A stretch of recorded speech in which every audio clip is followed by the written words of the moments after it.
eh, cuántas unidades o cuál es el volumen de producción de una panería, en qué lo mide típicamente.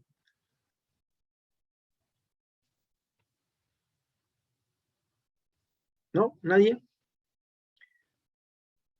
Bueno, es un caso interesante el de la panificación, porque, digamos, ¿en qué medirían algo que represente de alguna manera el volumen total de producción de una panificación?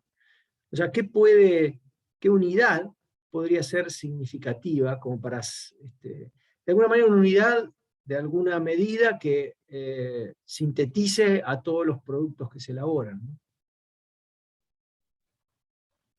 ¿Un kilogramo de harina puede ser? Kilos. Sí, efectivamente podría ser la harina. O sea, estaríamos de alguna manera remitiéndonos a una materia prima común a todos los productos de una panificación, que es la harina, como para de alguna manera proyectar de ahí la producción total. Está muy bien el análisis. Ahora, es un poquito más todavía, en general no se mide en kilogramos o en toneladas de harina, sino que quizá por una cuestión de tradición y de muchos años en el rubro, la gente acostumbraba a medir en bolsas de harina. O sea que además de remitir la unidad agregada de producción a unidades de materia prima, lo que se hace es convertirlas o de alguna manera cuantificarlas en bolsas de harina. Por supuesto que a nadie se le ocurra cambiar el tamaño de una bolsa de harina en términos de cantidad de kilogramos por bolsa, porque cambiaría absolutamente esa unidad de medida. No deja de ser una restricción muy, muy fuerte para los sistemas de planificación, porque si alguien por ahí dice, bueno, empecemos a medir ahora en bolsas, pero las bolsas de harina en lugar de 50 kilos traen 40 o 30, bueno, habría que modificar todos los estándares. Obviamente es una transformación lineal, tan simple como un cambio de unidades, pero obviamente que cuando hoy en la jerga de la panificación se habla de una planta o una panificadora del orden de, supongamos, 100 bolsas de harina por día, bueno, uno ya remite automáticamente a una cantidad en kilogramos relacionada a lo que pesa cada bolsa de harina, o a la cantidad de harina que trae cada bolsa en el mercado en general. Entonces, bueno, es un caso interesante.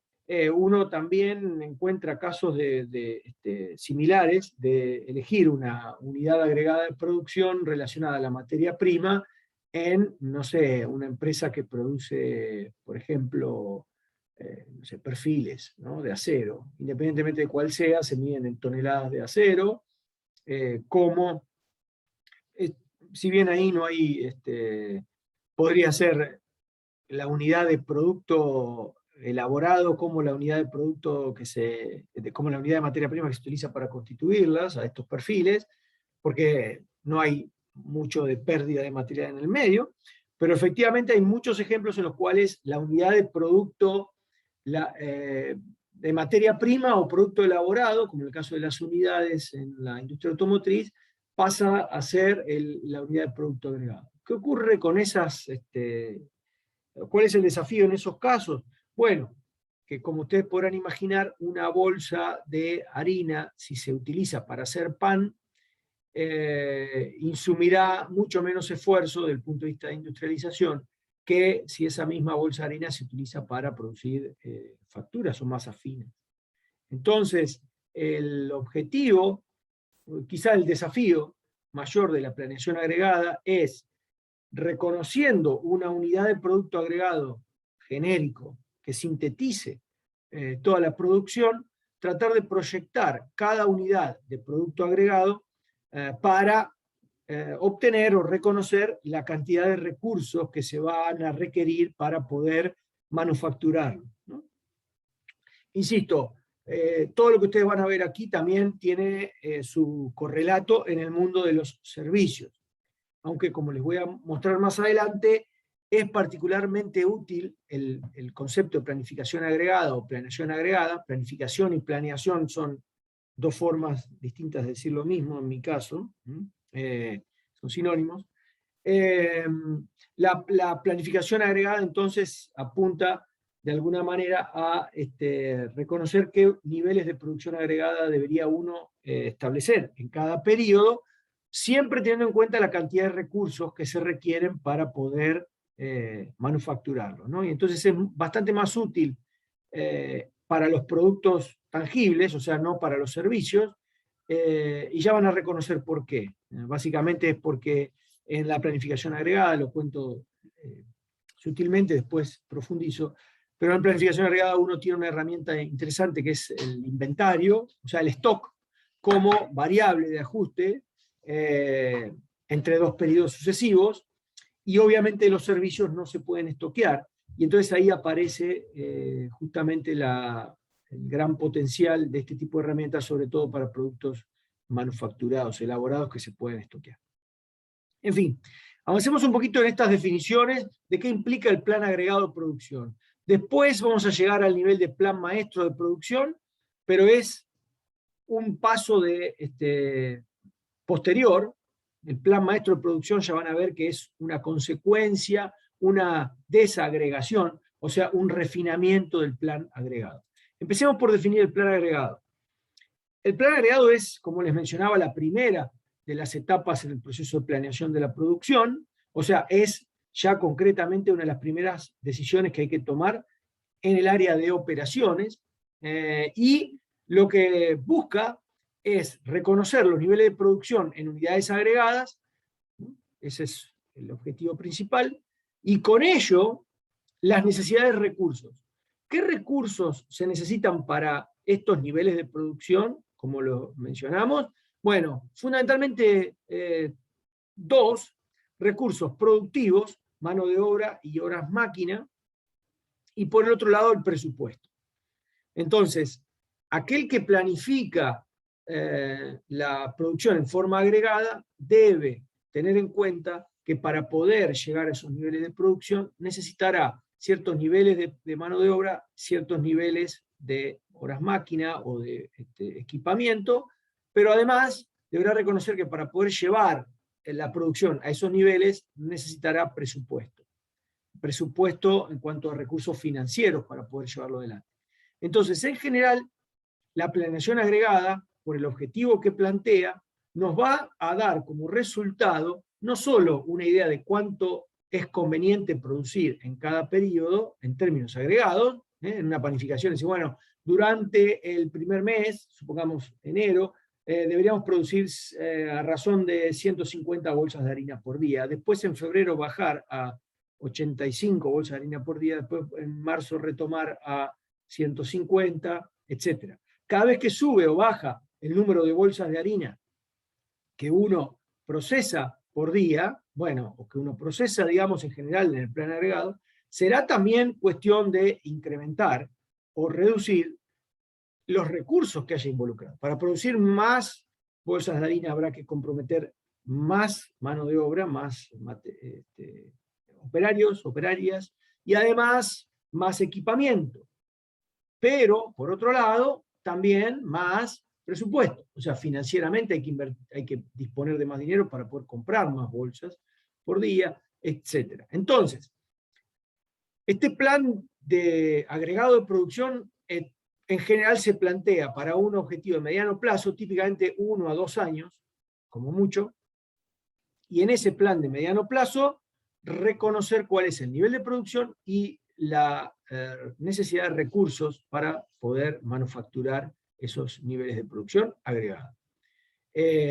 ¿Por qué se denomina planeación agregada? Creo que está implícito en el nombre. El concepto de agregar es como de sintetizar en muchos, una variedad de productos, un conjunto de productos en un único tipo de producto individual que vamos a llamar unidad agregada. También en algunos casos se habla de unidad sustituta. Esa única medida, como les digo, puede tener varias formas de identificarse.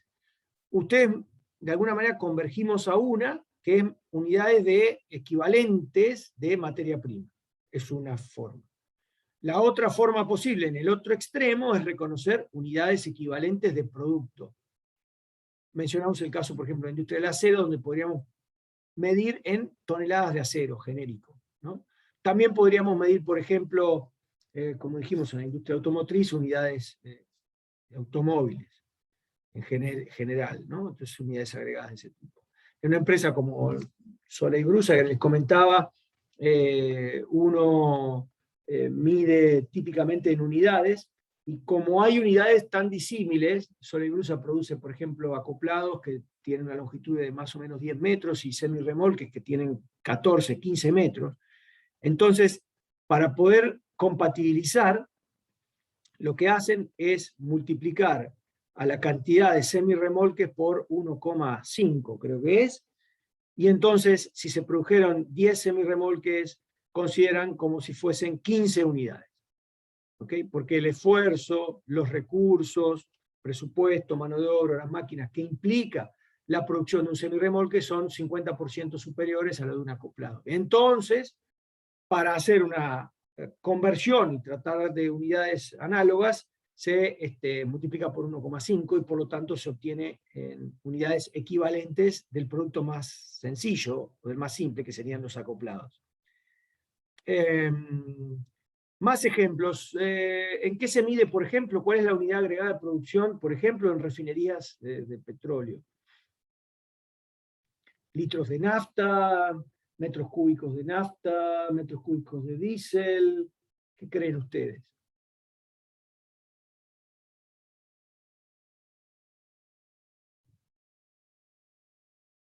¿Alguien conoce el caso? Es otro caso que va más para el lado de la materia prima. Ese.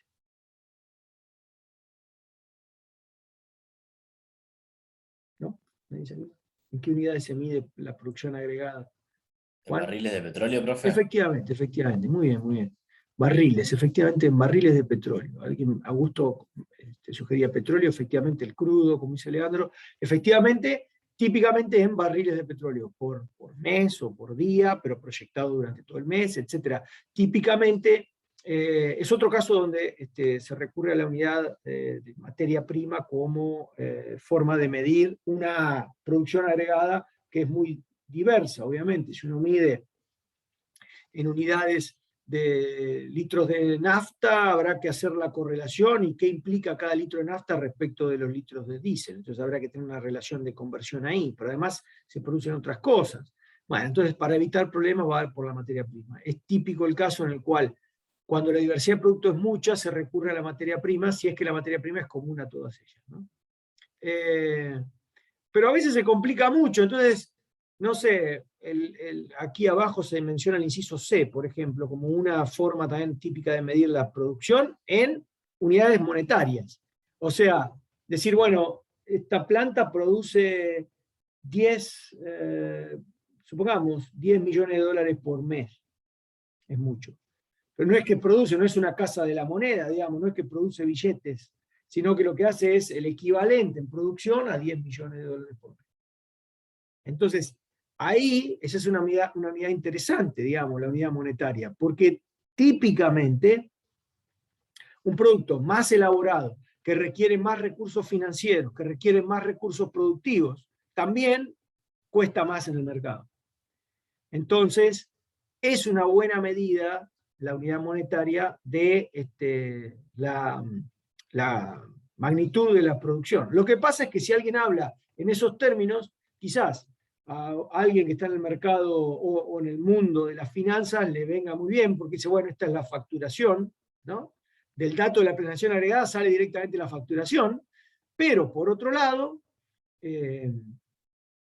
cuesta mucho identificar el volumen de producción en términos tangibles, es decir, cuántas toneladas, cuántos barriles, cuántas unidades, cuántos vehículos, lo que sea. Cuesta mucho porque necesitas una unidad de conversión que traiga los dólares o millones de dólares o miles de dólares a unidades de producto concreto, ¿no? Entonces hay que trabajar un poquito en eso, y por eso muchas empresas, una panificación también podría trabajar en planeación agregada en volúmenes de facturación, pero fíjense que después tendría que traer todo a unidades de harina para definir cuántas se compran o cuántos hornos se necesitan o lo que sea, o cuánta gente. Entonces, no es del todo conveniente, cuando se habla de volúmenes productivos, trabajar las unidades monetarias, aunque es posible. Quizás el caso más preciso a los efectos de la planeación agregada, o sea, la unidad que más recomendaría alguien que está involucrado en el concepto de planeación agregada y que se enfoca en los recursos de producción, mano de obra o horas máquina, es convertir todo a horas máquina u horas hombre, según cuál sea el caso, y bueno, y trabajar en esas unidades. O sea, uno podría decir, bueno, esta planta es capaz de producir el equivalente a, no sé, supongamos 1000 horas máquina por día. Entonces uno dice, bueno, ¿qué implica eso en términos de pan, facturas o, no sé, o masas finas? Bueno, las masas finas más o menos por cada kilo llevan una determinada cantidad de horas máquina. En cambio, el pan lleva mucho menos por cada kilo. Entonces, bueno, se compone toda la producción haciendo una suma producto, ¿no? Esa típica función de Excel donde uno hace la multiplicación de la cantidad por las horas que lleve, y entonces después se suma, y finalmente se llega a una cantidad de horas máquina, horas hombre, o horas operario, depende de lo que se quiera referir como unidad productiva. Y entonces ahí sí que está bueno también esa unidad, porque ahí directamente vamos a tener el esfuerzo de producción manifestado en las unidades del producto. O sea, si alguien habla de 1000 horas máquina, entonces teniendo una sola máquina habrá que destinar 1000 horas para poder llevar adelante esa producción. Entonces es como que el recurso productivo ya está en la misma unidad en la que se mide la producción, y entonces es más simple, ¿no?, traducirlo a valores relacionados a la capacidad productiva.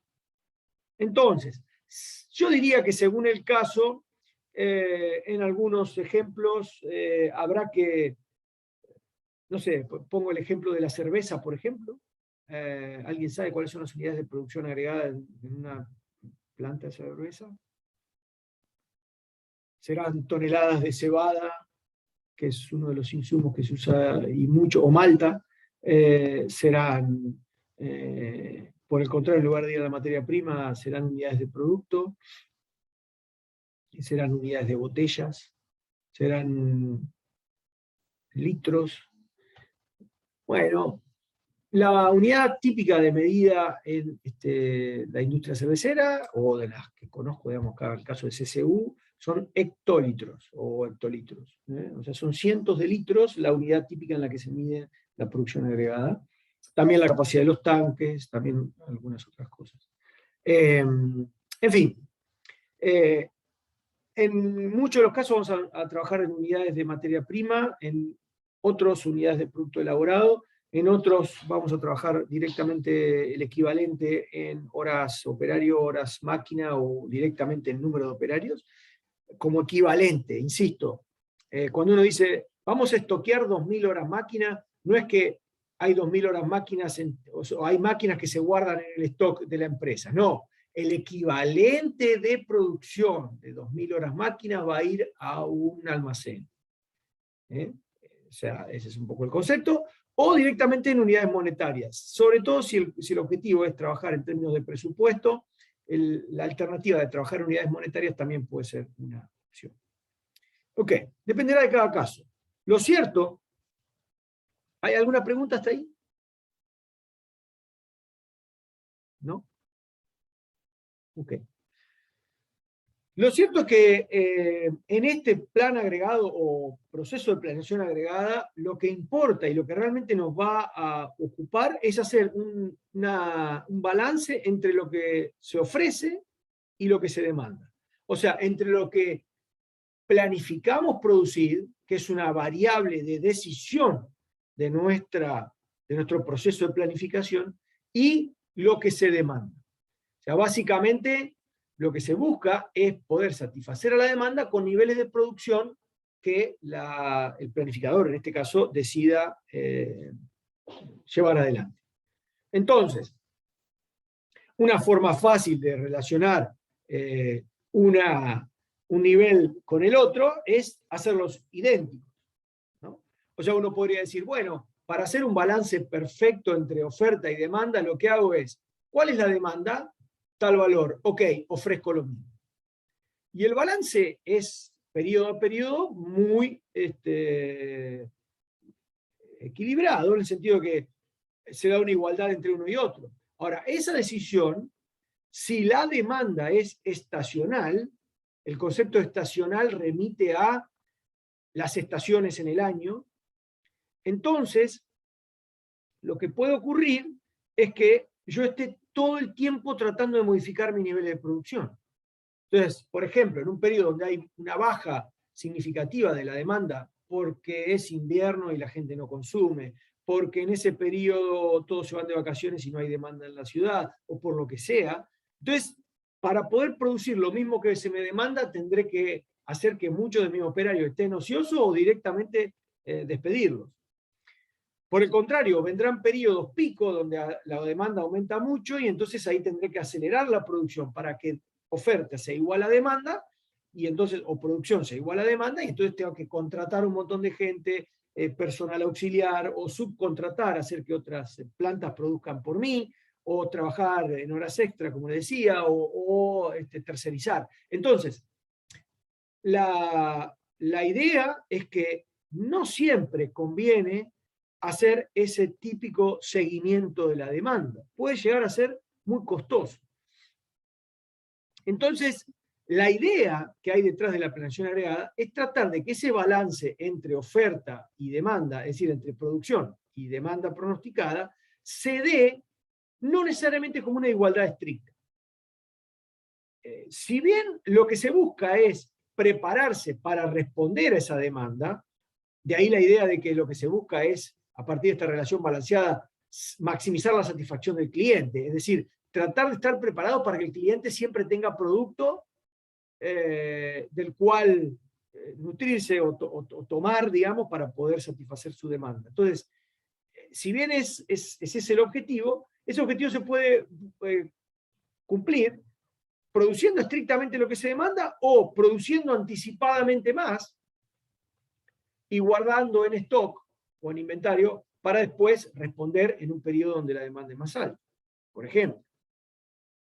También podría darse el caso contrario, en el cual no logro producir lo que me demanda el cliente, pero en periodos posteriores produzco más, acuerdo con él, lo que se llama una back order, o sea, una orden, ya lo vamos a ver más adelante el concepto, pero una orden que no llegué a cumplir a término, y la satisfago con posterioridad. Pero para eso tengo en un nivel, en un periodo posterior, que producir más de lo que la demanda me impone, de forma tal de lo que me sobre satisfaga eso que quedó pendiente. Entonces, el objetivo del plan agregado es que se maximice la satisfacción del cliente, o sea, que se busque atender toda la demanda con estrategias convenientes. Podrían ser estrategias que sigan estrictamente el nivel de demanda en el tiempo, a lo cual llamamos estrategia de seguir la demanda o seguimiento de la demanda, o podría ser también una estrategia distinta, en la cual lo que se busque sea estabilizar los niveles de producción y en los periodos donde hay baja demanda, hacer inventario, y en los periodos donde hay alta demanda, responder con la propia producción más la cantidad que se guarde en inventario. Entonces, son políticas que vamos a ir viendo, que se llaman políticas puras, que están de alguna manera en el extremo. La idea de la planeación agregada es lograr un equilibrio que además permita ser eficiente en términos de costo. O sea, ni un extremo ni el otro. Ya vamos a buscar herramientas que nos permitan encontrar esas decisiones, esas mejores decisiones, esas decisiones más inteligentes.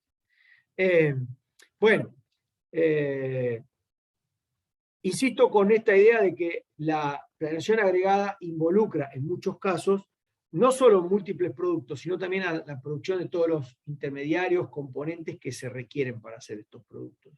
Entonces, cuando uno habla en la panificación, por ejemplo, de producir 100 bolsas de harina por día, está implícito atrás de la bolsa de harina la cantidad de, no sé, crema pastelera que haya que producir en relación a esa cantidad de bolsas para producir las facturas, la producción de, no sé, cualquier otro insumo que se elabore en la misma empresa para poder en forma proporcional abastecer esa cantidad de producto o darle a esa cantidad de producto los insumos, componentes que se necesitan, ¿no?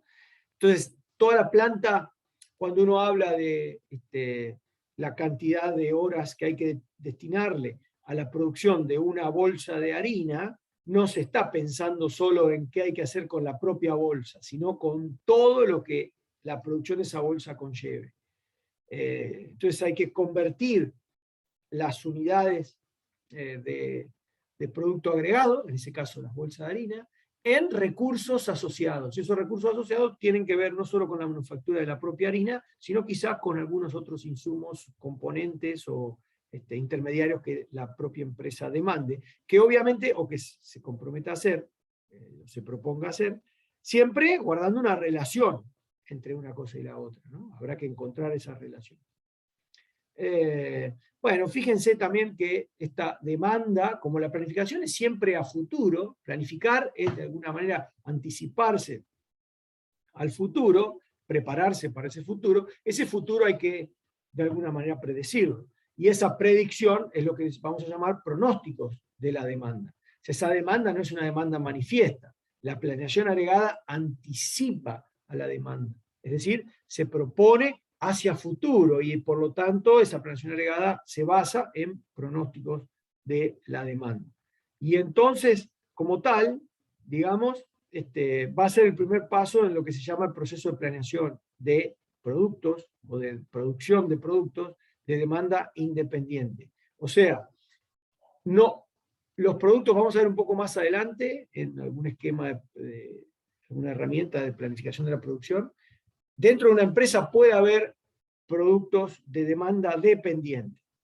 O sea, los productos de demanda independiente son los que salen al mercado y por lo tanto es el mercado el que va a demandarme de ellos y por lo tanto no me queda otra más que predecir esa demanda a través de técnicas de pronóstico. Sin embargo, los productos denominados de demanda dependiente, que serían los componentes que hacen a estos productos, dependen de cuánto yo decida producir. Pongamos un ejemplo muy simple. La demanda de automóviles, supongamos, para un determinado mes, es de 100 unidades. La empresa decide producir 150 y por lo tanto estoquear 50 para periodos futuros.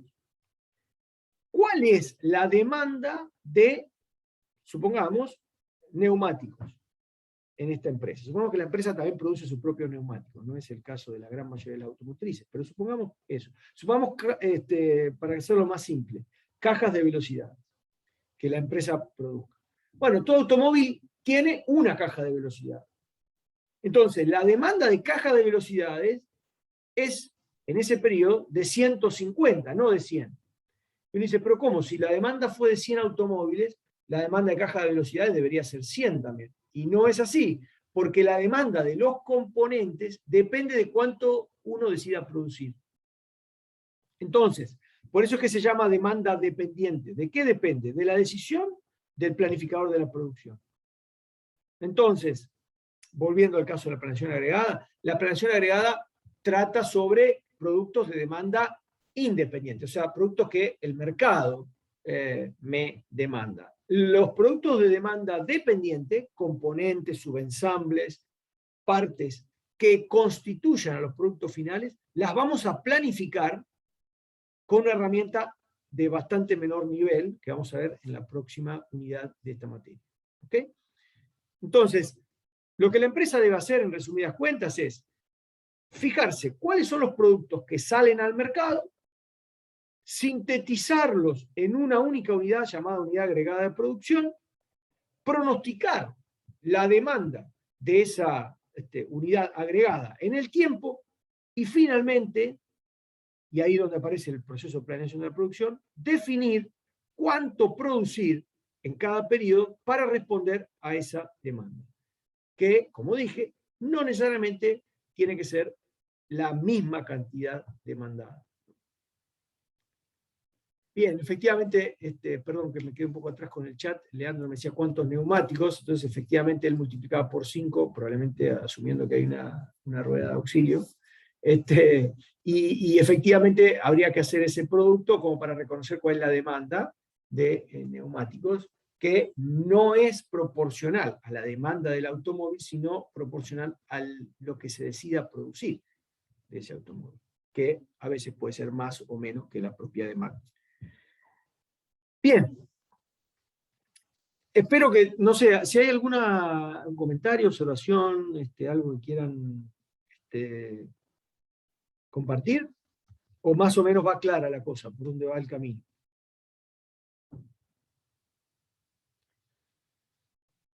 Entiendo que hay relativa simplicidad en lo que se manifiesta. Quizá lo más difícil de todo este proceso es reconocer esa unidad agregada, ¿no? Y tratar de referir todo a esa misma unidad. Como les decía, planificar después las partes y componentes en general se hace en un proceso posterior, ya vamos a ver esa herramienta un poco más adelante. Es una sigla bastante conocida en el mundo de la administración de la producción, la administración de operaciones, se llama MRP, del inglés. Ya vamos a trabajar un poquito más en detalle. Pero bueno, el concepto es ese, es tratar de ver que la planeación agregada es el primer paso en este proceso de planeación jerarquizado, de planeación de la producción, ¿no? Todas las decisiones de capacidad productiva, expansión, decisiones de nivel táctico ya las hemos tomado más arriba. La planta ya está donde tiene que estar, ya tiene su capacidad, etc. Lo que nosotros tenemos que decidir ahora es cuánta mano de obra, cuánto presupuesto le vamos a asignar a cada una de las plantas o a cada planta en particular para saber cuánto producir en cada periodo. Lo demás, una vez que se establezca la planeación agregada y el plan de producción de cada ítem final de demanda independiente que sale al mercado, desde ahí vamos a planificar los componentes. O sea, lo primero que tenemos que hacer, de nuevo en forma jerarquizada o jerárquica, es definir cuánto producir en forma agregada y después descomponer esas metas de producción en partes, en ítems individuales de demanda independiente, para finalmente después proyectar todo eso en partes y componentes.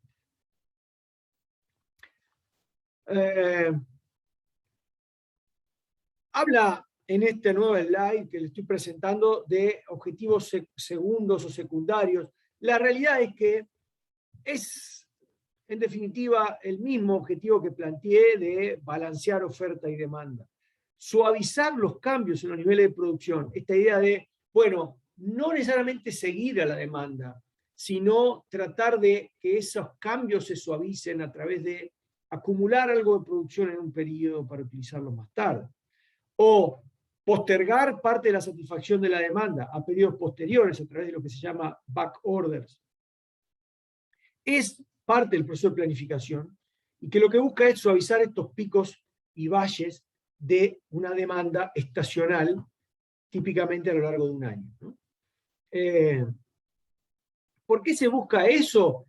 Bueno, además de, como les decía, cumplir con la demanda, uno también tiene que tratar de ser eficiente en la forma en que se cumple con la demanda.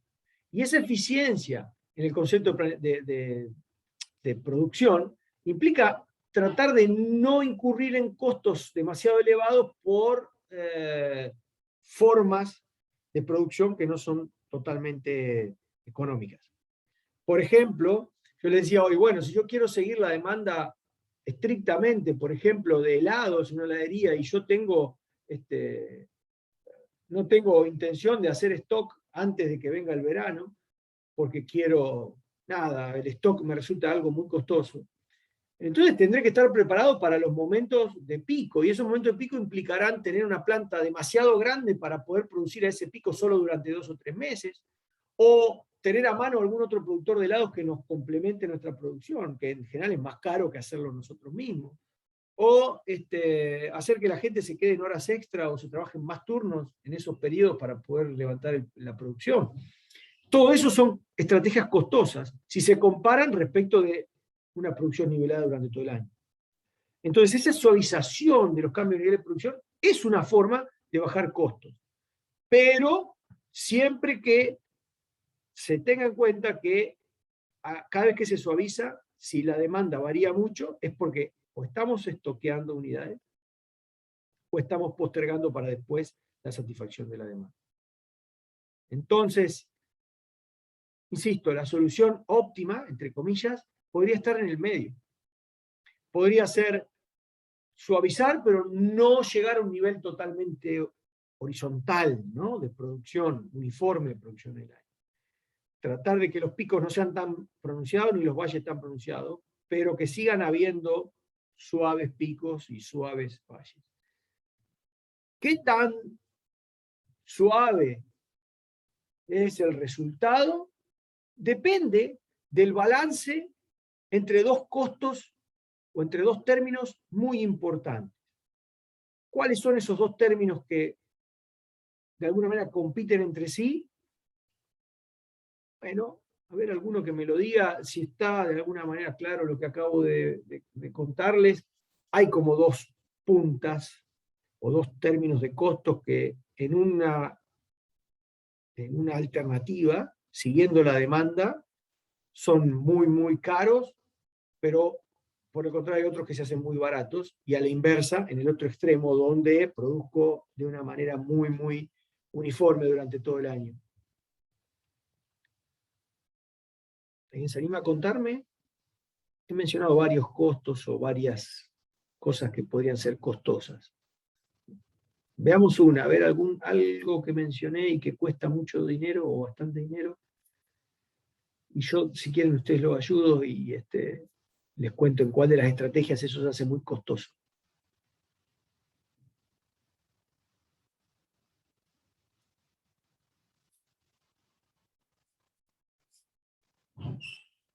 ¿No? No sé, profe, se me ocurre un tire y afloje entre el costo de estoquear y el costo de pérdida de oportunidad. Bueno, vamos por el lado del costo de stock. Sin duda el costo de estoquear es uno de los términos. El costo de estoquear, si uno sigue la demanda, ¿cuánto es? O sea, si uno produce estrictamente lo que se demanda, todos los periodos. Y tendría 0. Exacto, O sea, efectivamente. no. Claro. Efectivamente, si uno decide ir produciendo lo mismo que se demanda, no hay necesidad de hacer esto. Y por lo tanto, hay 0 de costo. Es decir, la estrategia de seguir a la demanda, en ese extremo, es una estrategia que apunta a reducir este gran costo de stock. Ahora, ese costo, por eso, en ese extremo, no estaríamos haciendo este segundo objetivo que se plantea en esta slide. No estaríamos suavizando nada los cambios en los niveles de producción. Pero si estamos hablando de un producto que es muy costoso estoquear, bueno, entonces quizá no sea una estrategia tan descabellada, ¿no?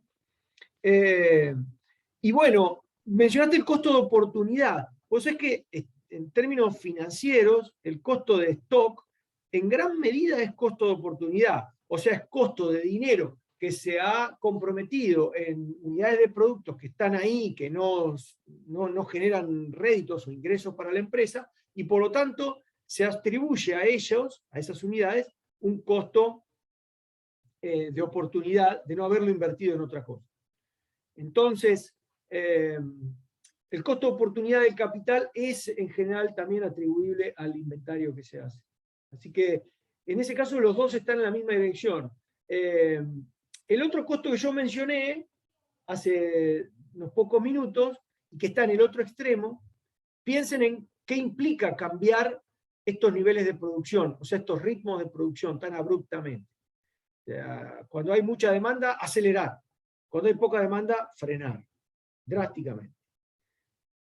Bueno, son costos que podrían incluirse en esos términos. Los costos de subcontratación, o sea, producción tercerizada. Los costos de contratar y despedir personal. Los costos de horas extras. O los costos de horas ociosas. O sea, todo lo que me sirva a mí para ajustar los niveles de producción tiene un costo. Entonces, cuando uno hace seguimiento de la demanda, esos costos se van al mango, digamos, porque uno está todo el tiempo tratando de desacelerar y acelerar para evitar hacer stock o caer en incumplimientos. Y entonces, la estrategia de seguimiento de la demanda es muy económica en términos de los inventarios, pero muy costosa en términos de hacer ajustes a los niveles de producción. Por el contrario, si yo decido, bueno, ¿saben qué? No, voy a producir a niveles estables. O sea, un nivel medio, ya vamos a ver cómo calculamos ese nivel, pero produzco siempre lo mismo. Cuando la demanda está abajo, hago stock. Cuando la torta se invierte y me queda la demanda por encima del nivel de producción, devuelvo todo ese stock que fui acumulando para satisfacer una demanda que es mayor. En ese caso, no hay costos, son muy pocos los costos de cambio en los niveles de producción. Contrataciones, despidos, horas extras, horas ociosas, subcontrataciones de la producción, digamos, o sea, tercerización de la producción, etc. Pero se hacen muy caros los costos de inventario. O sea, los costos de oportunidad invertidos de inversiones hechas en material que no sale a la venta por un tiempo, digamos, hasta que se necesita. Entonces, bueno, estos dos extremos tienen, como les digo, un punto de equilibrio que al que intentaremos descubrir con algunas herramientas de las que ya están de alguna manera habituados ustedes en este curso, en las pocas semanas que llevamos desarrolladas. Esa es la idea, o sea, entiendan entonces al inventario como la variable de ajuste que permite inventario o, como digo, también los faltantes, o back orders. Vamos a poner acá para que ustedes queden con ese concepto, se presenta un poco más adelante, pero las back orders o faltantes son, como concepto, el opuesto o el negativo de un inventario. O sea, cuando uno hace inventario o stock, guarda cosas para después. Cuando uno genera back orders o faltantes, guarda deuda para después. O sea, es como un inventario negativo. Uno está proponiendo postergar esa satisfacción de la demanda. Entonces, bueno, aquí hay algunas herramientas de cómo aumentar la oferta, o sea, que en algunos periodos se logre satisfacer la demanda aun cuando la producción no es suficiente, la producción normal. Entonces, fíjense, dice, bueno, construir inventarios, esa sería la estrategia de producir en forma estable en periodos anteriores, acumular inventario y después devolverlo. También podría uno acelerar la producción a través de contratar más operarios, acelerar la producción recurriendo a horas extras, subcontratar, o sea, recurrir a unidades tercerizadas. Entonces, todas estas variables que están en juego van a entrar en la planeación agregada y uno va a tener que definir para cada una de ellas. En este caso no está las back orders o faltantes, pero efectivamente no es una forma de aumentar la oferta, pero sí de bajar la demanda. O sea, si uno reconoce un back order o un faltante, lo que está diciendo es, bueno, esta demanda parcialmente la postergo para un periodo posterior. Y obviamente tiene un costo, que también entra en este juego de balances entre oferta y demanda, ¿no? Y la planeación agregada, como ya lo dijimos, o lo dije muchas veces, es una forma de determinar cuál va a ser el nivel de producción que uno decide para cada periodo, basándose en la demanda, obviamente, y a partir de esos niveles de producción determinar las necesidades de recursos, o sea, cuánta mano de obra, cuántas horas máquinas y cuánto presupuesto destinar en cada periodo a partir de esta idea de definir los niveles de producción agregada. Entonces, un plan de producción de nivel estable, constante, es un plan de producción que demanda en forma también uniforme o constante recursos productivos, horas máquina, horas hombre, y presupuesto. Entonces es un plan que no va a tener costos de aceleración o desaceleración de la producción, pero sí, por el contrario, va a tener costos de inventario, o si quieren, de oportunidad, en la inversión que haya puesta en estos productos inmovilizados. O en faltantes, según cuál sea la estrategia. Si anticipar con producción para después cubrir con inventario, o si postergar, digamos, demanda para después y cubrir con backorders o faltantes. Bien, muchos conceptos, muchas ideas que van a ir después ustedes obviamente plasmando primeramente en el coloquio probablemente y después a través de las guías de problemas que se les propongan. Por ahora concéntrense en los conceptos teóricos y en tratar de entender qué es lo que uno les va proponiendo. ¿Alguna duda hasta aquí?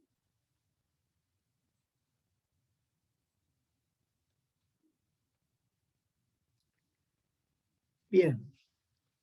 ¿Por qué es necesario, nunca lo planteé, pero por qué estas empresas necesitan recurrir a la planeación agregada? ¿A alguien se le ocurre por qué una panificación debe plantear en términos de bolsas de harina o una refinería en términos de barriles de petróleo o una automotriz en unidades genéricas de producto y no distinguir cada uno por separado?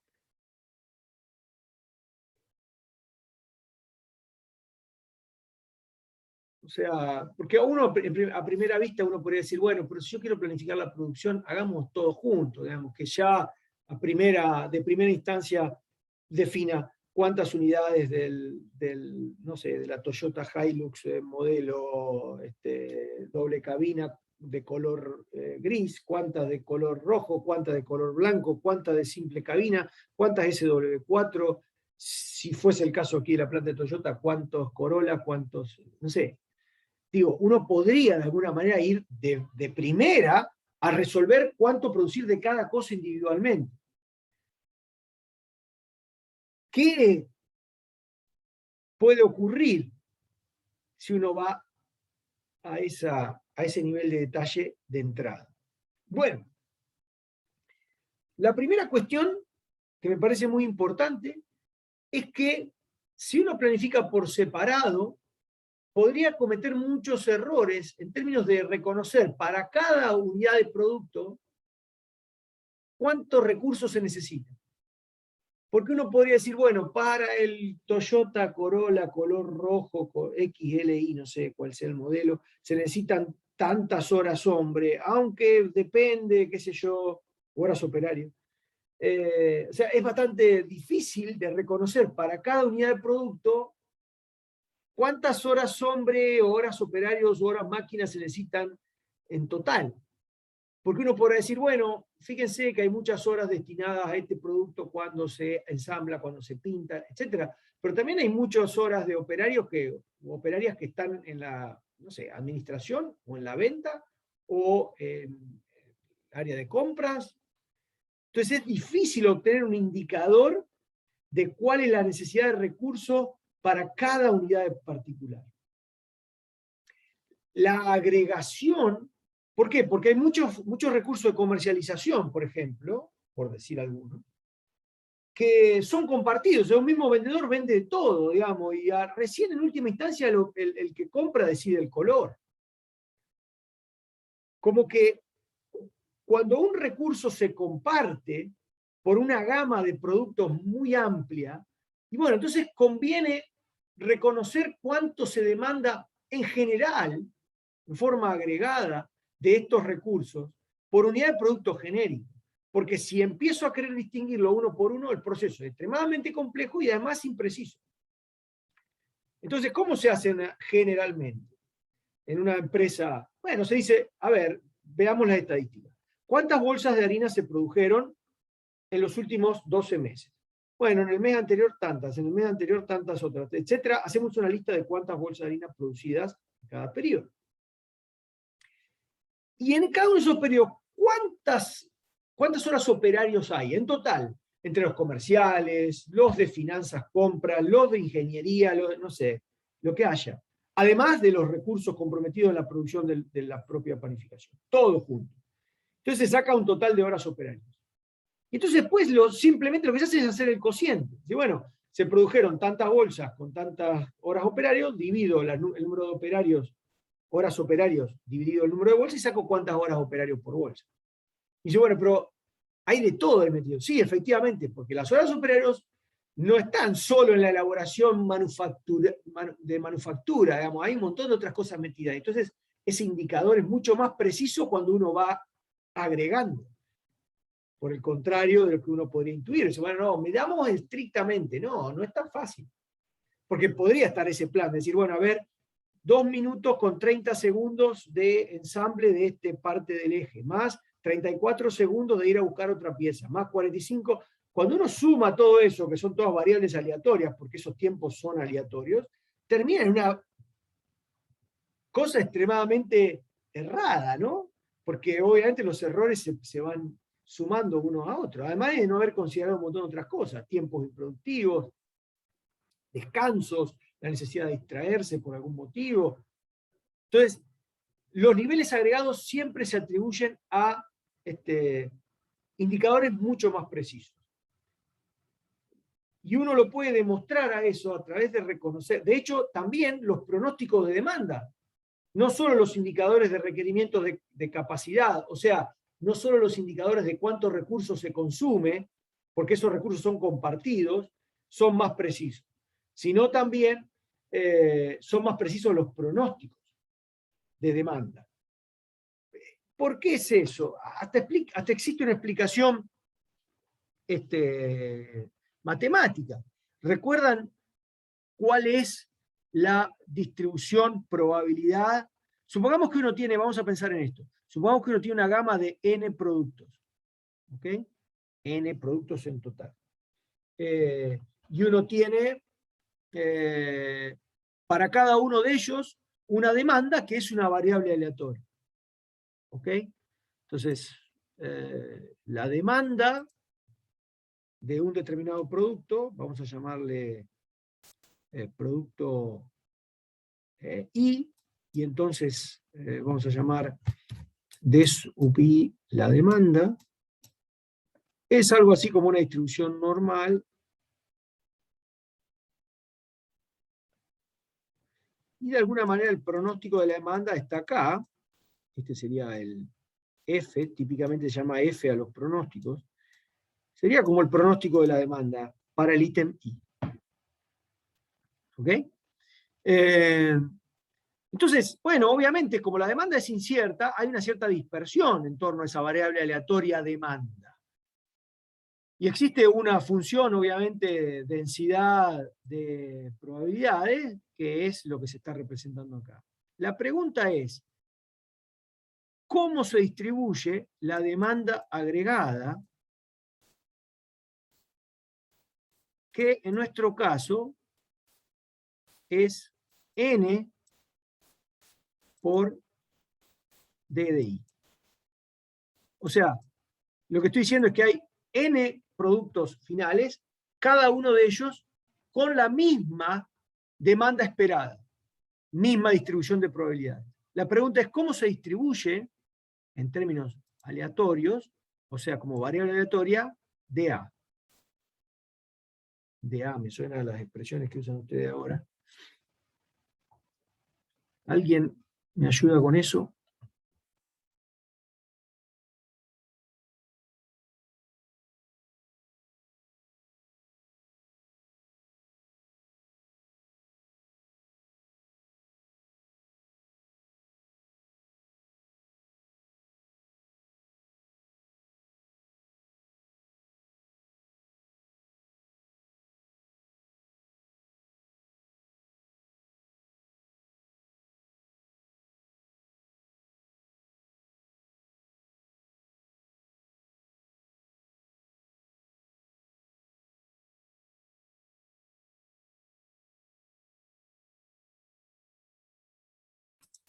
Ok. ¿Nadie se anima? ¿Cómo se distribuye una variable n por d, cuando d se distribuye de esta manera, como una normal, con media f de i y una determinada sigma de i? Bueno, ¿qué piensan de la media? ¿Cuál será la media de la demanda? O sea, este valor pronosticado f, o mu.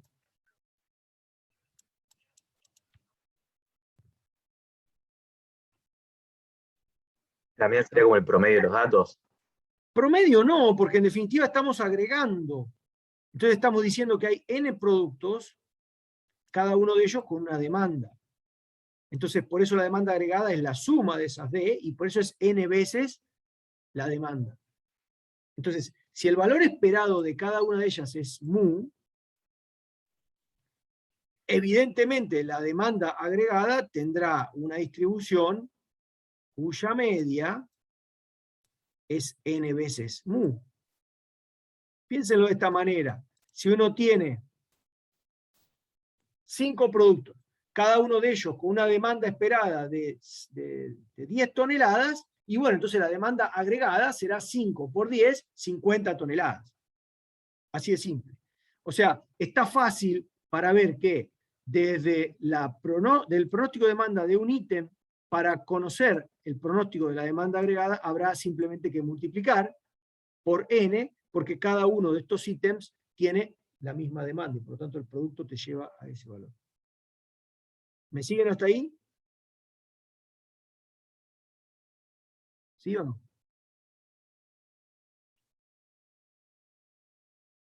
Sí, profe. Ok. La pregunta es, ¿cuál es la dispersión? O sea, ¿cuál es el valor de sigma agregado? ¿Qué ocurre con una distribución de probabilidad cuando se multiplica por n, digamos? O se suman varias veces. La media es la suma de las medias. Por eso es n por mu. El sigma, o la distribución, la dispersión, es n veces sigma de i. ¿Se multiplica por raíz de n? Correcto, efectivamente. Muy bien. O sea, la dispersión es raíz de n veces sigma de i. Porque lo que se suma, al sumar variables aleatorias de distribución normal, es la varianza, o sea, el sigma cuadrado. Entonces, básicamente acá está la gran parte de la explicación de por qué trabajar en términos agregados es más preciso. Porque cuando uno suma cosas, crece, obviamente, la media en forma proporcional al crecimiento de las variables que se van agregando al pronóstico. Pero la dispersión no crece en forma lineal con el número de variables que se van incorporando, sino que va de forma suavizada con el exponente 0,5 que aparece ahí, ¿no? O sea, raíz cuadrada. Eso hace que la dispersión de los pronósticos de algo agregado sea siempre, o en general, mucho más fácil de predecir, que sea menor en términos relativos al valor de la media. Y piénsenlo en forma, bueno, obviamente que hay una hipótesis que subyace acá, ¿no? ¿Cuál es la hipótesis que tiene que darse para poder decir que la suma de variables aleatorias normales tiene una media igual a la suma de medias y una varianza igual a la suma de varianzas? ¿Qué tiene que ocurrir con estas variables aleatorias? ¿Tienen que ser independientes? Efectivamente, muy bien, Karen, efectivamente, muchas gracias. Tienen que ser independientes. Si no lo son, entonces ahí la dispersión no necesariamente cumple esta condición.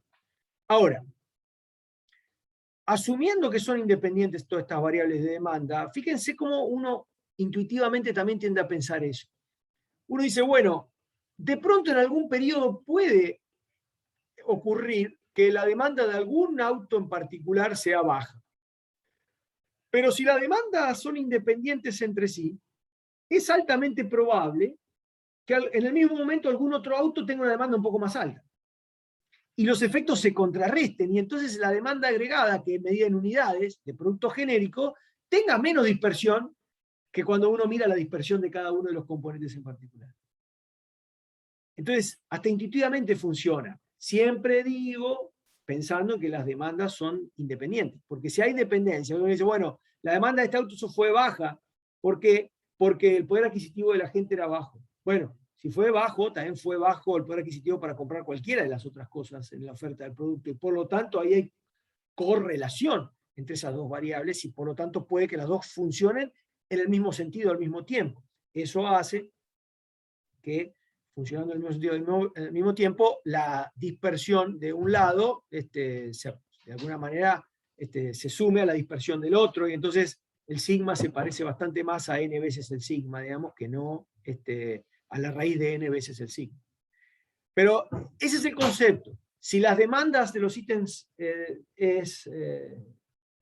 o la demanda de estos ítems son independientes, entonces es muy probable que sea mucho más fácil predecir la demanda agregada que la demanda individual y sumarlas entre sí. ¿Ok? ¿Me siguieron en el análisis? Bueno. Eso espero. Entonces, para sintetizar, los dos grandes motivos por los cuales es indispensable empezar a hacer una planificación agregada en una planta es, número uno, porque hay recursos que se comparten entre todos los productos, la gama de productos, y al compartirse uno no tiene claridad respecto de, bueno, esta persona se asigna a este producto, esta persona a este otro. No, puede que la misma persona haga cosas que tengan que ver con todos los productos al mismo tiempo. Por ejemplo, el que descarga las bolsas de harina en una panificación, uno no puede atribuirle ese trabajo de descarga al pan o a la factura o a la masa fina. Es una bolsa descargada. En definitiva, es el tiempo que lleva a descargar una bolsa, cualquiera sea el destino que tenga. Entonces, identificar para cuánto atribuirle de ese tiempo a cada producto es muy difícil, porque el recurso está compartido. Y el segundo motivo muy importante que me lleva a hacer eso, la planificación agregada, es porque también es más preciso estimar o pronosticar la demanda agregada que las demandas individuales. Tiene que ver con este concepto de estadístico que acabo de compartir. Obviamente uno dice, ¿en qué casos es más importante recurrir a la planeación agregada? Bueno, empezando por reconocer aquellas plantas que producen una gama muy amplia de productos. Si una empresa produce un solo ítem final, ¿no? Por ejemplo, no sé, vamos a poner un ejemplo, una planta de azúcar, un ingenio azucarero, que produce, supongamos, pura azúcar blanca refinada, aunque existe una gama mayor. Bueno, ahí la planeación agregada no tiene mucho sentido, porque la realidad es que todos los recursos están comprometidos con lo mismo, la producción de azúcar, y lo que implica una demanda agregada es una demanda agregada de azúcar y no más que de otra cosa. Entonces, bueno, no hay mucha relación. No hay mucha complicación ahí. No hay mucha necesidad de trabajar en términos agregados. Entonces, número uno, es muy importante cuando hay mucha variedad de productos. Ahí la planificación agregada es vital, ¿no? ¿Y qué otra condición? Bueno, vamos a ver un poco más adelante, pero ¿qué otra condición hace que la planificación agregada sea muy importante? Bueno, un poco lo que les dije antes, que haya oscilaciones estacionales en la demanda. O sea, que haya picos y haya valles de demanda. Porque si no hay ese comportamiento, y la demanda es estable, uniforme durante todo el periodo, durante todo el año, y no tiene mucho sentido tampoco la planeación agregada. Porque por más que no sé, que la oferta de productos sea muy, muy amplia, no sé, uno produzca un montón de productos, de productos distintos, igual el recurso que se compromete para producirlo es un recurso estable durante todos los periodos, porque el nivel de producción es estable durante todos los periodos. Esa es la idea. Entonces, cuando no hay demanda que oscile, no hay necesidad de pensar si hago inventario, si cambio los niveles de producción. Simplemente se produce estable, igual que la demanda, y no hay mucho juego de planeación agregada en el medio. Bueno, ¿cuáles son las variables en este juego? Creo que ya nosotros lo hemos hablado. ¿Cuánto producir a niveles agregados en la planta? ¿Cuánto recursos se va a comprometer para producir? Es decir, mano de obra, horas, máquina y recursos financieros, presupuesto. En función de cuánto producir, también vamos a determinar cuánto contratar, cuánto despedir, cuántas horas extras, cuánto inventario, cuánta subcontratación y cuánto de back orders, es decir, cuánto postergado para periodos posteriores que no está entre la lista de las cosas que hemos mencionado. Si quieren lo pueden agregar ahí, ¿no? ¿Dudas hasta ahí?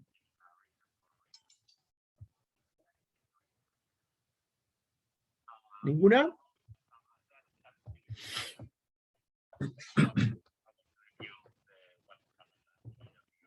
¿No? Nada para comentar, todo entendido. Bien. Avancemos un poquito más entonces en cuanto a estas cuestiones particulares de la planeación agregada. La planeación agregada busca como objetivos de desempeño, si quieren ustedes, o sea, algo que hay detrás de la planeación agregada es siempre tratar de incrementar los recursos productivos, la utilización de los recursos productivos, como dije recién. La idea de nivelar o de suavizar los cambios en los niveles de producción es esto de tratar de utilizar al máximo las capacidades propias, porque si uno incrementa por encima de las capacidades propias estará recurriendo a horas extras o a subcontrataciones, y si baja demasiado los niveles de producción por debajo de las capacidades propias estará haciendo horas ociosas y no estará utilizando bien su nivel de producción. También mejorar el nivel de servicio al cliente. ¿Qué implica eso? Prepararse con las unidades que el mercado demande para el momento en el que el mercado las demande. Es decir, si uno no planifica, si no hace una proyección de cuál va a ser la demanda y se prepara con producción para poder atenderla, el nivel de servicio va a ser malo. Obviamente, el desempeño, mejorarlo evitando los cambios en nivel de producción, por lo que dijimos, o sea, tratar de bajar costos de producción por encima de las capacidades y por debajo de las capacidades, tiene un poco que ver con lo primero, esto de mejorar el desempeño. Captar una porción del mercado superior a la capacidad, eso es interesante, o sea, una empresa con una determinada capacidad de producción puede hacer frente a una demanda aún mayor que su capacidad de producción si hace una acumulación de inventario en periodos previos, ¿no? O sea, esa es un poco la idea. Esto de utilizar los inventarios no solo para hacer frente a la demanda posterior, sino también para hacer frente a una demanda que nuestras propias capacidades no son capaces de afrontar, ¿no? Porque los niveles son demasiado altos respecto de la capacidad de la propia empresa. En definitiva, entonces, lo que busca es bajar costo y mejorar la atención al cliente, y eso lo vamos a lograr en la medida que podamos identificar cuál es la estrategia en el medio entre el seguimiento de la demanda y la producción nivelada que mejor responde en términos de costo.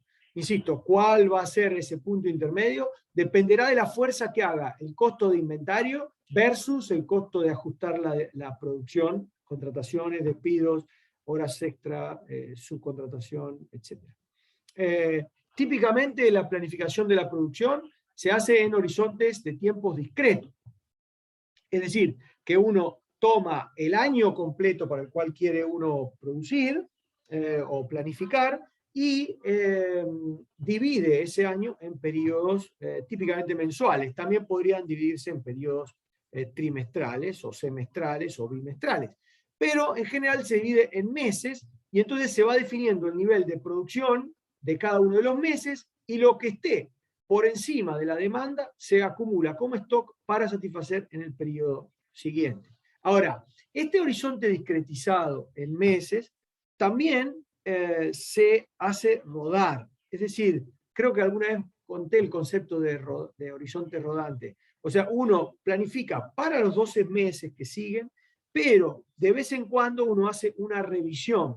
Y cuando hace una revisión, por ejemplo, supongamos que la revisión de ese plan es todos los meses, uno planifica primero para los meses 1 a 12, ¿no?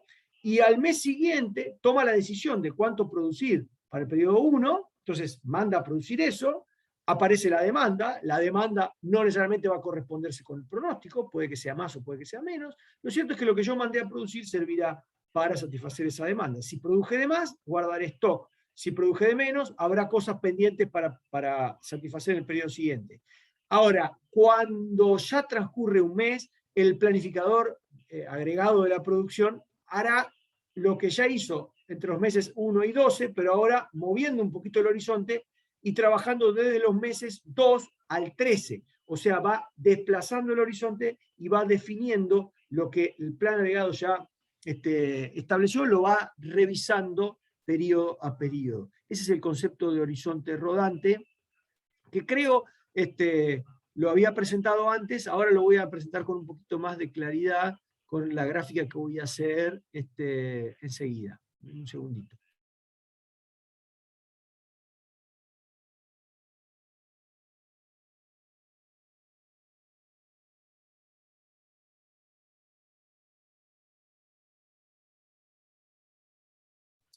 Ok, lo voy a hacer un poco, como les decía, mostrando un horizonte discretizado. Es decir, supongamos que el horizonte es de 12 meses, y entonces tenemos en mente cuánto producir. Lo voy a hacer de esta manera. Supongamos que este es el periodo 1, este es el periodo 2, este es el periodo 3, este es el periodo 4, etc. Entonces el concepto de horizonte rodante, no lo voy a completar, el concepto de horizonte rodante es el siguiente. Uno planifica los niveles de producción para los próximos 12 meses. Supongamos que acá estamos trabajando con bimestres. Entonces, son 6 bimestres lo que estamos manejando. Vamos a proponer eso. O sea, este es el horizonte inicial, ¿okay? De 6 bimestres, son los niveles que están ahí, y se planifica para esos 6. ¿Cuándo transcurre el primer periodo? Supongamos que la decisión es de producir, vamos a ponerlo con rojo, este nivel aquí de producción. Para el periodo siguiente producir un poco menos, para el periodo posterior producir un poco más. O sea, lo que está en rojo son los niveles de producción que el plan agregado define. O sea, lo que importa de todo esto, en definitiva, a los efectos de la implementación, es el primer bimestre, en este caso. Porque esto es lo que realmente se ejecuta. O sea, se produce esta cantidad que ustedes ven ahí. Cuando transcurre ese periodo, el planificador dice, bueno, la demanda fue, supongamos, lo voy a hacer en azul, esta. Perdón. La demanda fue esta. Entonces, la diferencia que hay entre el nivel azul y el nivel rojo es stock, porque produje más. Entonces, con ese stock ahora ya incorporado, el planificador desarrolla un nuevo plan para los bimestres 2 hasta 7. O sea, incorpora, eso se le llama rodar en el horizonte, incorpora un periodo más, que es el que aparece aquí, y planifica para los bimestres 2, 3, 4, 5, 6, que ya lo había hecho, y 7. Entonces, para todos estos periodos que están en el medio, el 2, el 3, el 4, el 5 y el 6, revisa lo que había planificado un mes antes, un bimestre antes. Y para el periodo 7, que no estaba ahí todavía, define el nivel de producción que él quiere. Entonces, ese concepto de ir rodando el horizonte en el tiempo es lo que habitualmente se hace en la práctica, y el objetivo que se persigue es ir revisando las decisiones que se tomaron para los periodos posteriores. En principio, en todos los ejemplos que nosotros vamos a hacer solo la primera instancia de planificación, o sea, una planificación para el primer horizonte, y no lo vamos a hacer rodar. Pero los invito a que piensen en ese concepto de horizonte rodante un poco para comprender la dinámica de estos procesos de planificación en el tiempo. ¿Okay? ¿Se entendió un poco la idea?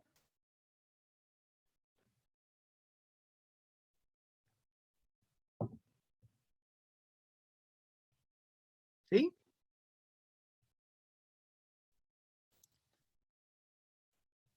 Sí, profe. Ok. Creo que sí, profe. Ok. No, cuando empecemos a ejercitarlo, me parece que va a quedar bastante más claro. Hay mucha información, estas slides son bastante aburridas, no quiero tampoco que lleguen a ese punto de aburrimiento, pero bueno, lo que me interesa es que vayan quedando claros los conceptos. Cuando empecemos a ver algunas políticas, creo que va a ser bastante más ameno todo esto, ¿no? Bueno, hablamos ya de cómo se discretizaba en periodos esto del horizonte, o sea, aparece T1, T2, T3. Dicho de otra manera, cuando se modele esto en GAMS, ustedes van a tener que definir un set de T, de periodos, de T1 a T12, por ejemplo, o a T6, como el ejemplo que mostré recién. O sea, no va a ser en horizonte de tiempo continuo. Y eso es algo muy común en la ingeniería industrial y en esta materia particularmente administración de operaciones, donde hay muchas herramientas que son implementadas en horizonte de tiempos discretos.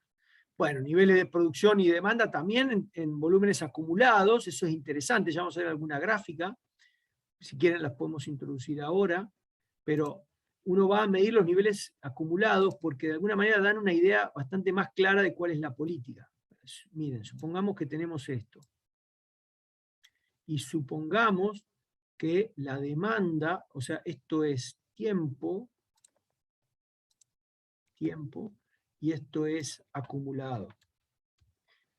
Unidades acumuladas. Entonces, uno podría, por ejemplo, representar una demanda de este tipo. ¿Qué implica una gráfica de esa? Bueno, la demanda como concepto en unidades por día, unidades por hora, o lo que sea, como velocidad, como ya vimos en el caso de plan de expansión, es ni más ni menos que la derivada de esta función. Entonces, al principio aparece una demanda media baja, que se va acelerando, de pronto se hace muy rápida, y después vuelve a bajar en su velocidad. Entonces, si uno propone para ese tipo de demanda, vamos a ponerle la D de demanda a esto, D acumulada, si uno propone una producción nivelada, entonces estará proponiendo una función de este tipo. Esto vamos a llamar producción acumulada. Y la pregunta es, bueno, vamos a poner acá en azul. Bueno, no importa. A ver si, vamos a hacerlo en azul para que quede claro. Lo azul es P acumulado. Entonces, fíjense que esto sería una política de producción nivelada o constante durante todo el periodo, porque el ritmo de producción es una constante. Es un claro caso en el cual lo que está jugando es la necesidad de nunca cambiar los niveles de producción. A lo mejor porque es muy costoso tercerizar, porque es muy costoso contratar, es muy costoso despedir, es muy costoso hacer horas extras, es muy costoso hacer horas ociosas. Entonces la empresa decide minimizar a cero los costos de cambio de producción. Ahora, la pregunta es, ¿qué se produce si la demanda varía? Bueno, veamos. ¿Qué es lo que está acá en el medio, digamos, esto que uno podría reconocer de esta forma aquí? En este área, entre la recta azul y la recta y la roja. Es lo que uno produce más y guardaría en inventario, lo tendría de stock.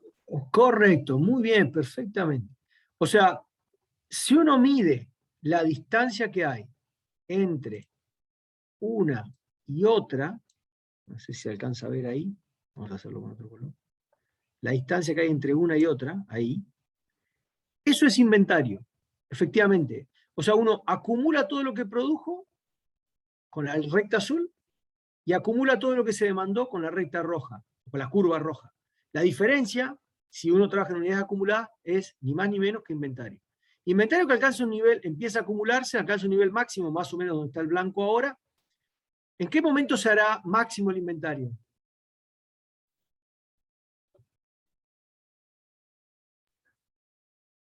Cuando se igualen las derivadas. Muy bien, efectivamente, muy bien, ni más ni menos, cuando se iguala la derivada. Y cuando se iguala la derivada, ¿qué significa? ¿Qué era la derivada, yo les dije, de la recta roja?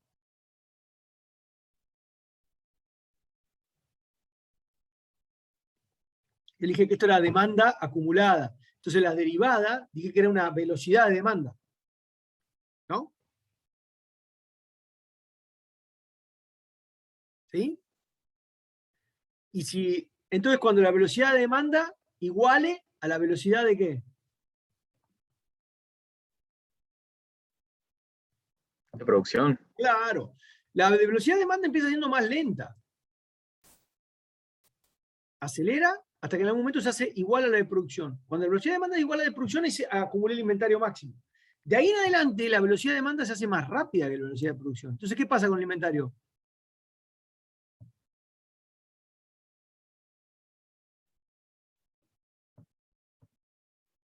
Se empieza a consumir. Claro, efectivamente, se empieza a consumir hasta que se hace cero. En ese punto, donde se cruzan, ya no hay inventario. Y entonces en esta zona que está acá, ¿qué se produce? En la zona que sigue, ese área que sigue después. Aquí, ¿qué hay? Faltante, puede decir. Claro, faltantes, efectivamente.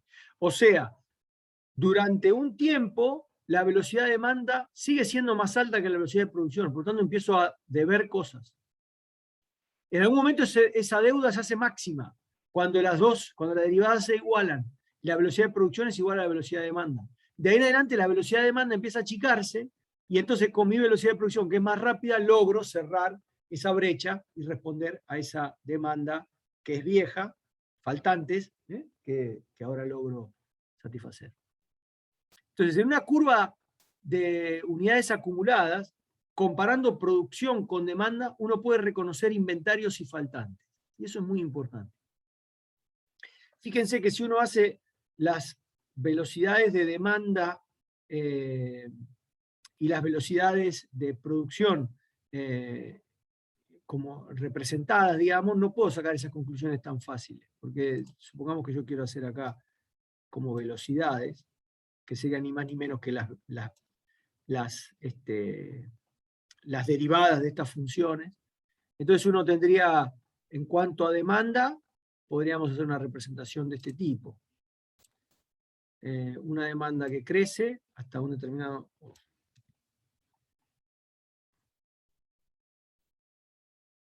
Esto es, de nuevo, el tiempo, obviamente, en abscisas, pero aquí es velocidad de demanda, o velocidades, ¿no? Vamos a ver otro color, a ver si no se ve. Velocidad. Entonces, si uno quiere representar la demanda como velocidad y la producción como velocidad en esta gráfica, entonces lo que puede ver es algo como lo que voy a dibujar ahora. Una velocidad de demanda que se acelera hasta este punto.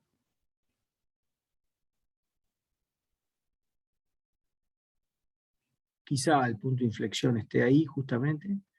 Y una velocidad de demanda que cae en otra parte. Y después, en cuanto a producción, habrá un nivel constante, y en este punto que yo les mencionaba, por aquí, se igualan las velocidades de producción y demanda y aparece el inventario máximo. Y aquí, cuando se vuelvan a igualar las velocidades de producción y de demanda, aparece la back orders o los faltantes máximos. ¿No? Y finalmente, entonces es como que, bueno, algo tiene que ver, o algo uno puede inferir de estas gráficas. Pero la realidad es que no son tan elocuentes, estas gráficas que están acá, como estas acumuladas, digamos, ¿no? Estas gráficas acumuladas son mucho más importantes. Por eso es la necesidad de poder graficar eso como, bueno, no es una necesidad, sino más bien algo que uno tiene que ejercitar, digamos, ¿no? Esto de ver, reconocer qué es lo que me está diciendo una curva de producción acumulada en comparación con una de demanda acumulada. ¿Se entendió?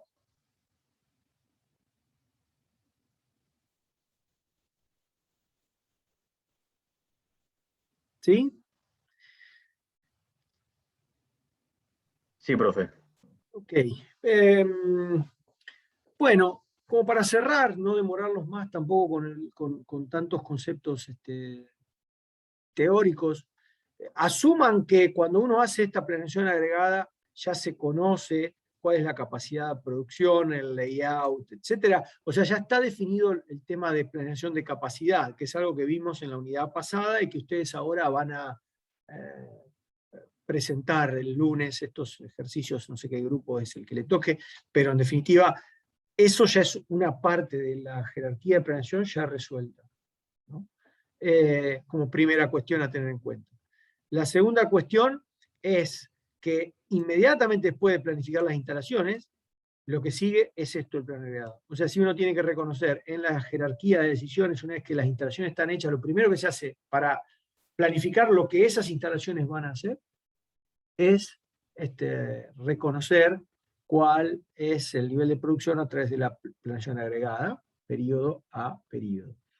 Pero no se detiene ahí la cosa. En esta jerarquía, como yo les decía, después de planificar en forma agregada, hay que descomponer esas metas. O sea, uno va a decir, bueno, en el mes de enero vamos a producir 100 bolsas de harina por día. Muy bien.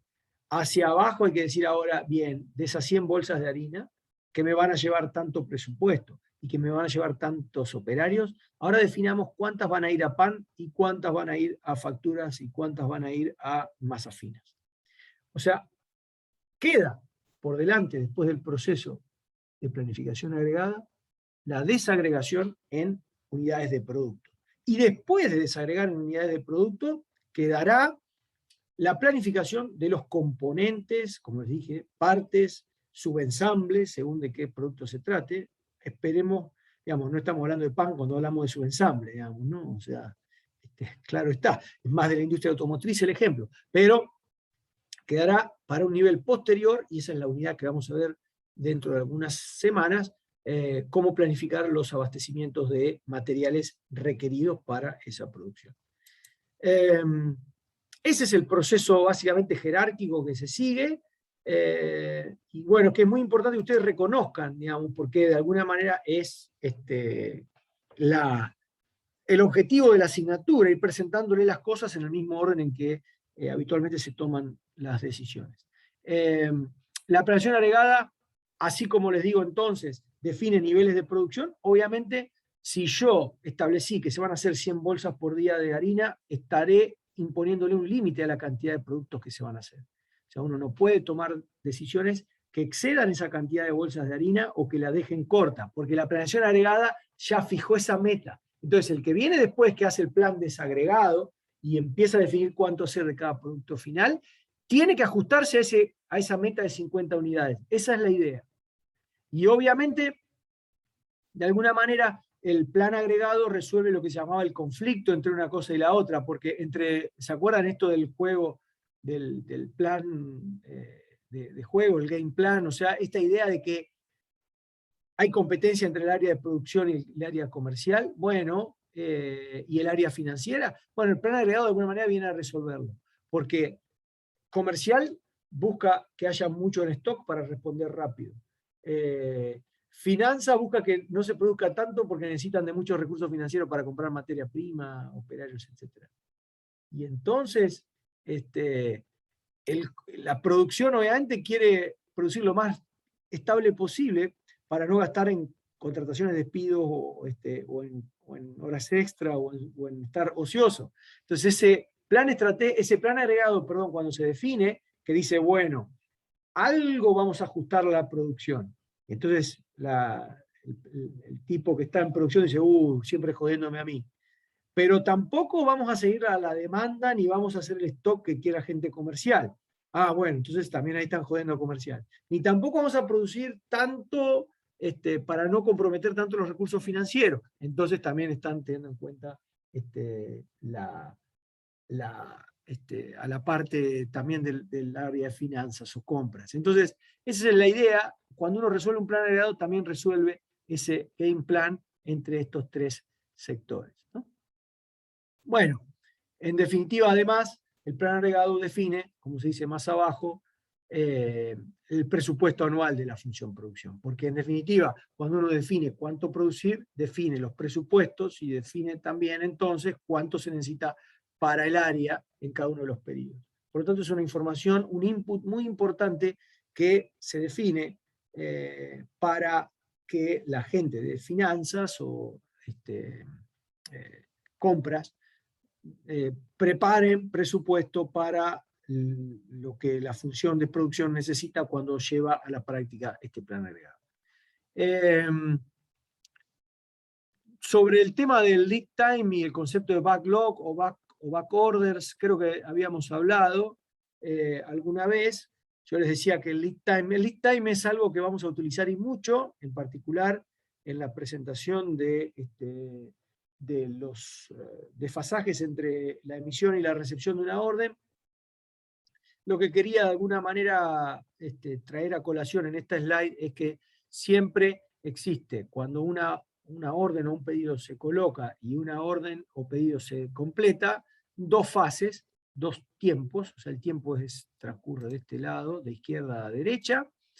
La primera fase es lo que se denomina tiempo de espera en cola, o sea, durante un tiempo las cosas están esperando para ser procesadas y después empieza el procesamiento en sí mismo. Bueno, durante todo este tiempo de espera en cola, aquí, se conforma lo que se llama la cola de espera, ¿no?, de una orden, o el backlog, la carga todavía no cumplida. Bueno, son dos conceptos que vamos a utilizar y mucho más adelante. Bueno, está bien tenerlos en cuenta en este momento porque,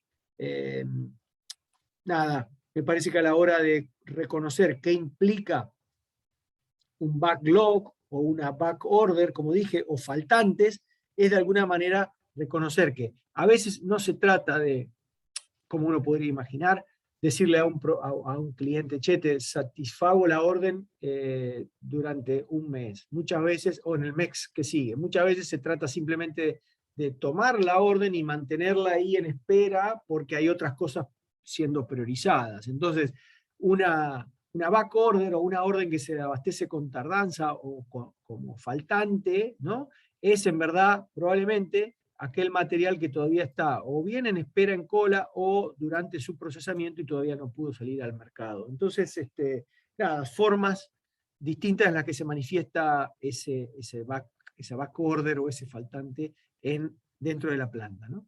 De mi parte, y por ahora me detendría aquí, porque ya lo que sigue es ya conceptos de, bueno, a ver si los podemos, creo que de alguna manera los mencioné, que es esta idea de desagregar el plan agregado. Ya vamos a ver en detalle cómo se logra, pero básicamente lo que uno procura cada vez que se desagregan estos planes agregados es en reconocer cuánto producir, primero quizás de cada familia de productos y después de cada producto individual en cada periodo. Se los dejo para que ustedes lo lean, pero no hay ningún misterio, es simplemente ir definiendo de esas metas de producción, como les mencioné, 100 bolsas de harina, cuántas van a ser en cada una de las familias de productos y después en cada nivel de cada producto individual.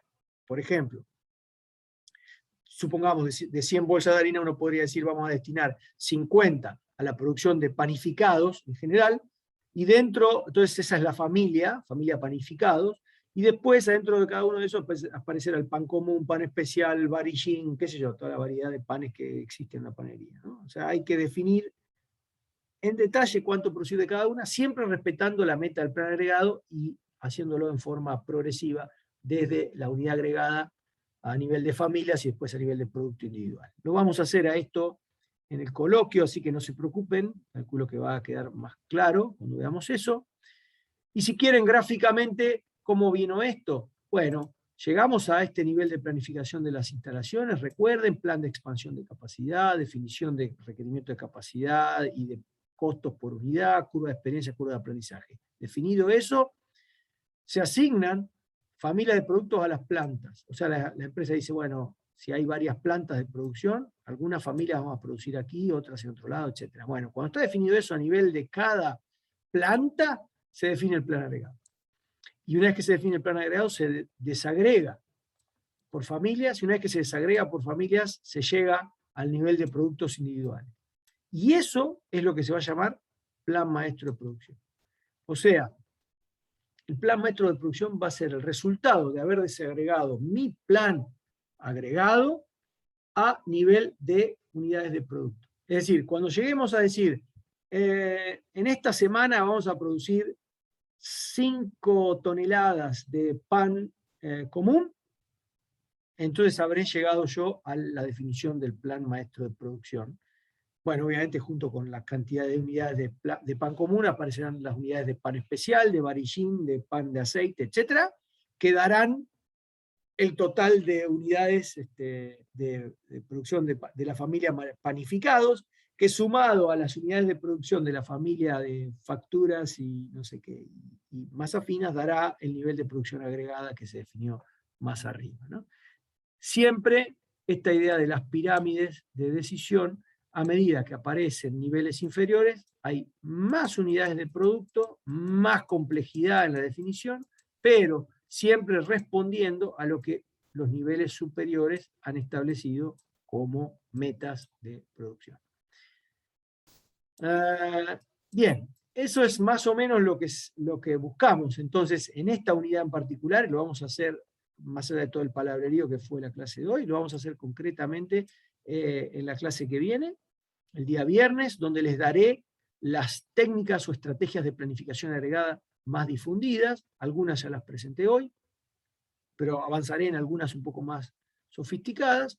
Y después que termine esta unidad, vamos a avanzar en lo que se denomina plan de requerimientos de materiales. Pero ya borro para que no se confundan. Una vez que se llega al plan maestro de producción, vamos a avanzar en la próxima unidad de la materia en planes de requerimiento de materiales. Hasta aquí entra en el parcial. Planes de requerimiento de capacidad, o sea, cuántas horas operarios, horas máquina de cada centro de trabajo. Vamos a trabajar con técnicas en este nivel también. Es una unidad posterior a lo que entra en el examen de parcial.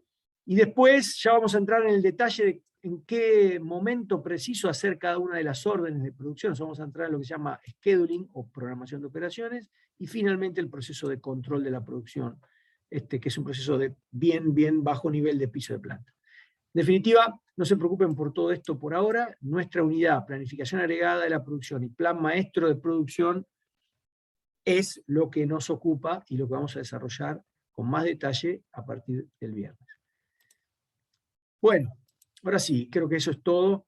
¿Alguna duda respecto de a dónde vamos? Que es lo que más me interesaba darles hoy, esa big picture de dónde estamos apuntando a partir de empezar a reconocer este proceso de planeación de la producción.